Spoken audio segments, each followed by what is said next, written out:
That was my first ever on-screen role. And no, that garbage bag did not have any holes. It was probably not the safest thing to be inside of for 30 minutes. Also, yes, I'm going to be looking at the script on my computer because I'm not memorizing this. I don't have the time. But I do have the time to make a full how-to video on, becoming a beginner filmmaker. So let's get into it.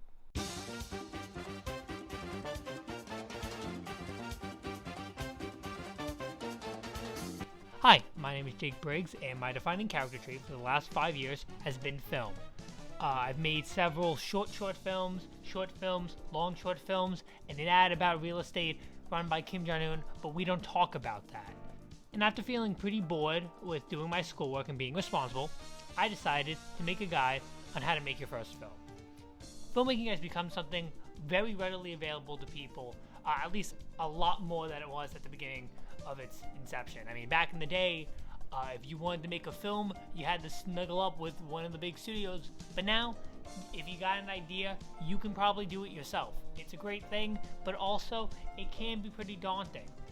So, instead of listening to some master of the craft or skilled worker in the field, I thought it would be more beneficial to listen to me, somebody who should be editing his professional project right now, but is instead spending all that time on making a how-to for views. So let's get into it. This is both the easiest and hardest thing to do. When you go out of your way to try to think of an idea, it becomes really hard to think of something. For me, I find that it's best to just let an idea come to you when going about your day. My magnum opus, What to Do with Airline Food, came from a combination of a Reddit article about how Jerry Seinfeld never actually said the famous joke, and an article about how Jerry Seinfeld thinks YouTube is destroying comedy. It was these two ideas that came together and inspired the wheels in my hamster-like brain to come up with this film idea, and eventually 9 months later pump out a film. Basically, to get into filmmaking, you have to want to. If you have an idea that you're really passionate about, it makes it 1,000 times easier to push yourself to see it through. Another way to come up with ideas is to listen to music. I have developed so many scenes around music, with literally the first ever scene I personally have ever thought of or wrote for a film being set to That's Right by the Swing Rowers. Swing Rowers. I honestly love the band. I never know. I always used to call them the Swing Growers, but the G, it's Swing Rowers. Always get confused with that. Back to my point. Honeybee Roundup from the Bee Movie, Invitations by Shaq Taka, I don't know how to say it, I'm bad with names, and the Doom Animal Crossing music have all inspired a certain shot, scene, joke, etc. My recommendation, listen to some 80s Japanese, Italian jazz pop, and you will 100% come up with something. This is both my favorite and most hated part. Actually getting the story together and having it in your hands is an incredible feeling, I'm not gonna lie. It is just, it's what I imagine doing cocaine is like right before it absolutely kills your heart. But sitting down and actually writing the thing is a tough time. For all three of my 30-minute works, the Ringwood Retrospective, the History of the Moving Pictures, told by people who do the research, What to Do with Airline Food, all of them, I just had to sit down for hours at a time, like for a full week. I remember the first one I wrote, What to Do with Airline Food, it was the exact week before my senior year. I spent every day, I would wake up, I'd go to my computer, I'd write, I'd take a break to eat, to go to the bathroom, and I'd write. And it took a full week, 7 days, to finish the script. It's a lot. But those are all, obviously bigger projects. When just starting off, I'm trying not to go for something that long. The best way to go about this is just to do it in medium length time periods, whatever. Basically, don't burn yourself out. However, take time to get into a little session each time. Because if you just, do quick things, it's hard for you to connect the ideas together. And normally, it becomes very disconnected, your script. However, if you sit down and do it for too long, your burnout's eventually going to come in and it's going to start to decline in quality. So basically, try to find the balance between the two. I know it's hard, but just use your best judgment. It's not really something that you can quantify. Just put in enough effort. Also, very important tip, talk with others about it. Just talking about where you want to take your story, what you could possibly, move your story into, and what path you could take it down. Sometimes you'll just figure out the ending. You'll be like, oh wait, this is what I want the ending to be, and it becomes a lot easier to work towards the end of your story when you know what you want the ending to be. Great thing. So talk with other people and do your work in little time chunks, like as if you were writing an essay. As a personal piece of advice, I would try to lean your work more towards comedy and acceptance that your film is not going to be perfect and it's going to have flaws. My first big project was basically Continuity Errors, the film.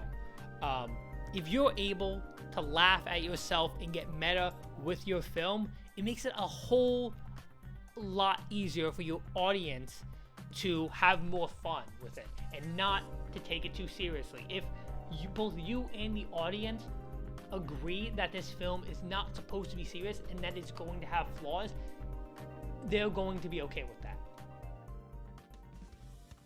Before you even go and film your film, I highly recommend making a shot list, which is basically just a list of all the shots you're going to need for the film. It gives you just a general idea of how the film's going to look in editing.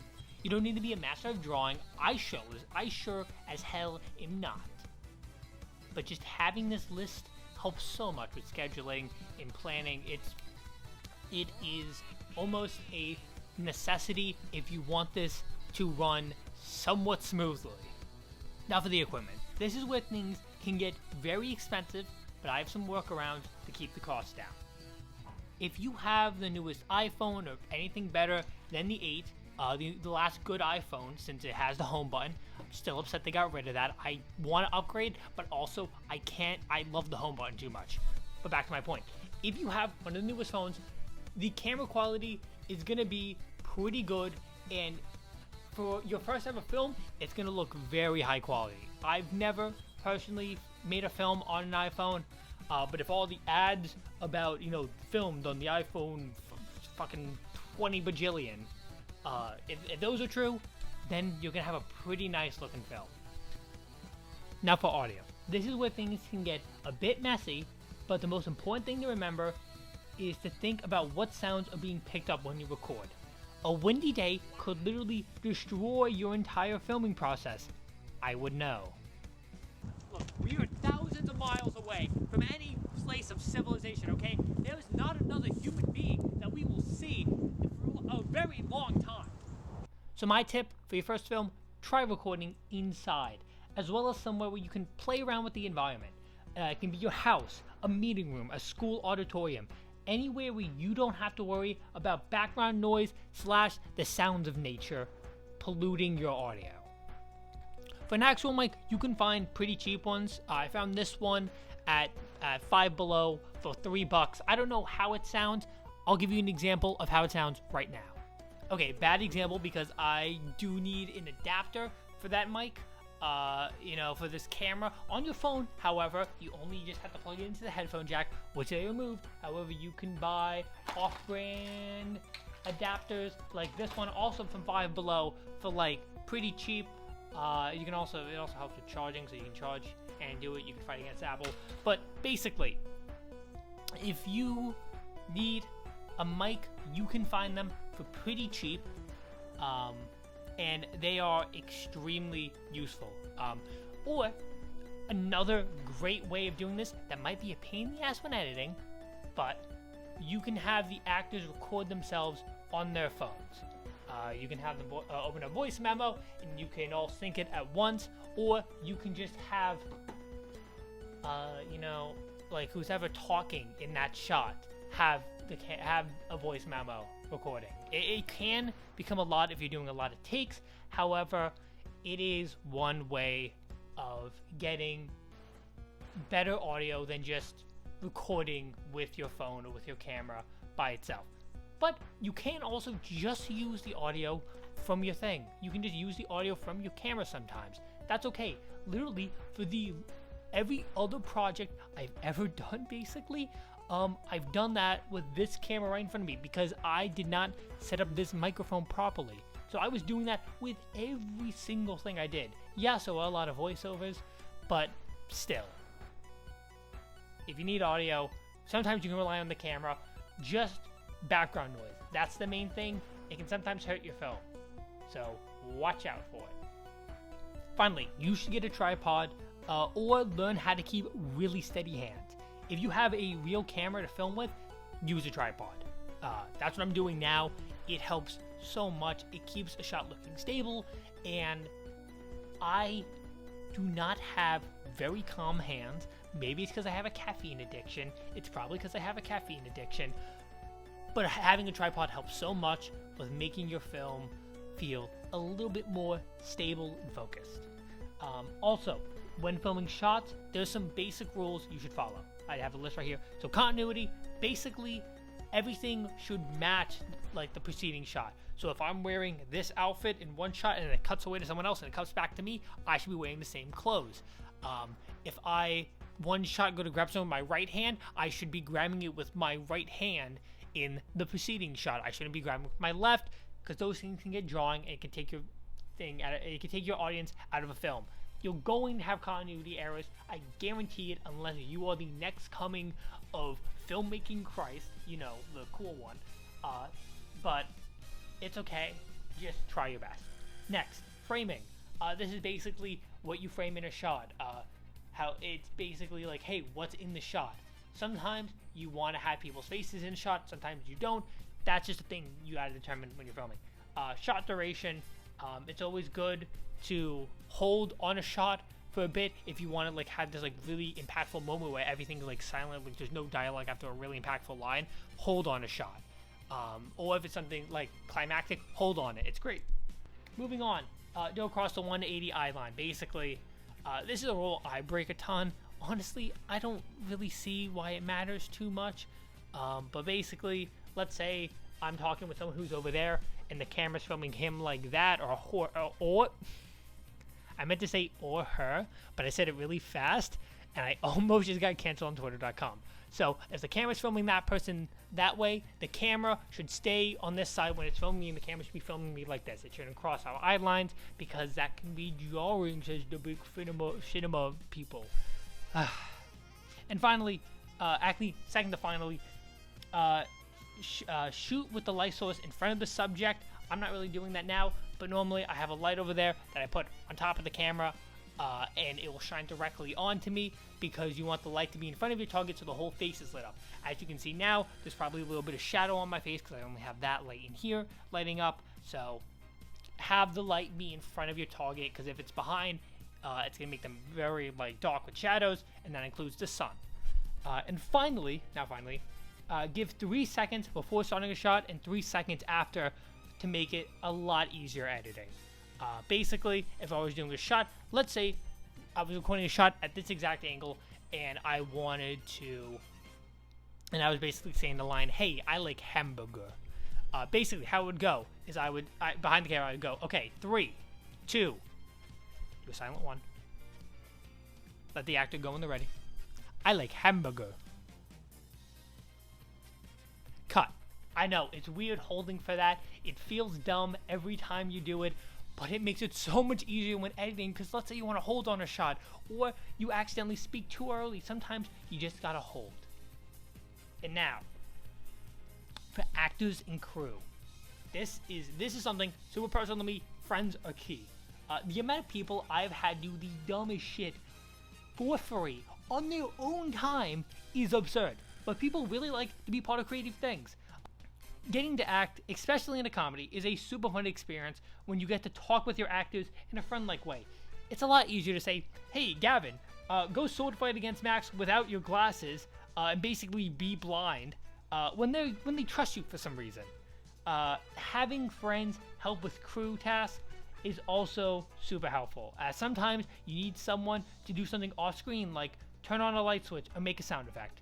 Basically, when filming, use what you have, whether that be equipment, locations, or people.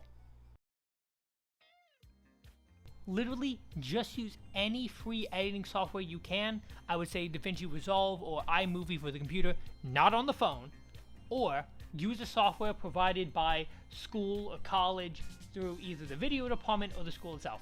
Final Cut Pro is my go-to because it's what I've been taught with, but any of the big softwares will be great once you learn them.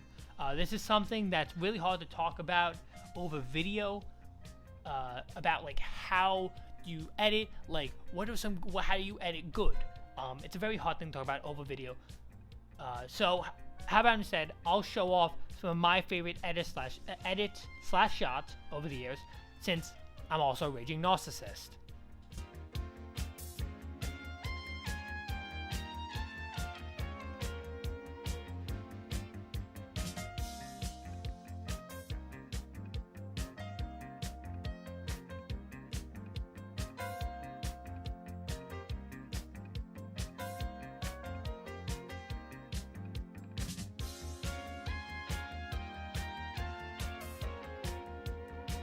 So that's how you make a film.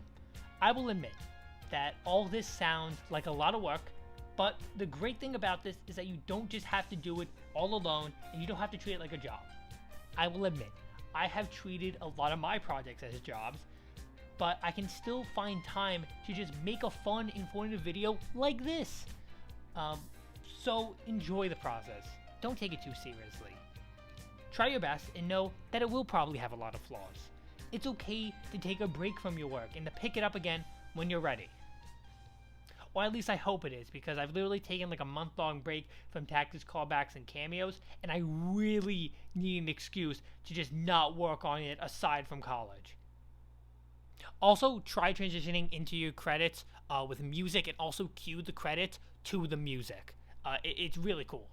Watch.